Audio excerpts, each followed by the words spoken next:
Ano ang nangyayari sa mga old bonus programs? Yung Reels at saka performance bonus.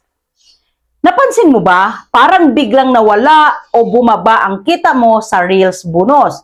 Hindi ka nag-iisa. Maraming creators ngayon ang nagtataka kung ano na ang nangyayari sa mga dating bonus programs ng Meta. Una, ano ang dating sistema? Dati, may hiwa-hiwalay na program sa Facebook tulad ng Reels Play Bonus, Performance Bonus, and Stream Ads.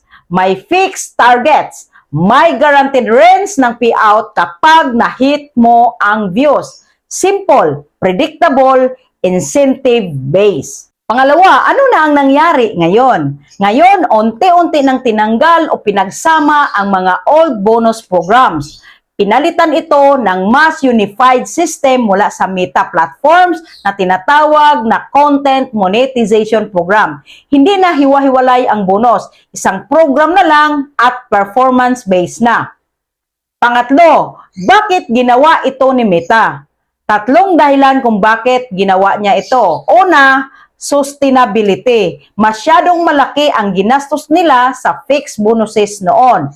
Pangalawa, quality control. Maraming nag-spam content para lang makahit ng views. Pangatlo, focus sa original content. Mas gusto na nila ngayon ang authentic creators kaysa repost accounts. Pangapat, anong ibig sabihin nito sa creators? Ito yung real talk. Hindi na guaranteed ang income. Mas fluctuating na ang earnings. Mas dependent sa engagement ang payout. Ibig sabihin, hindi na sapat ang mag-post ka ng random videos. Ang kailangan, strong hook, storytelling, audience retention, community engagement. So panglima, paano ka mag-adjust?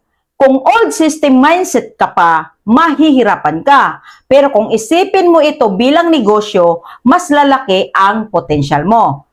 So, ito yung mga strategy ngayon. Una, focus sa watch time, hindi lang sa views. Pangalawa, gumawa ng original niche content. Pangatlo, build loyal audience, hindi random viral. Hindi na bonus ang social media. Business model na ito. Kung gusto mong kumita, ngayong 2026, hindi ka pwedeng creator lang. Kailangan strategist ka.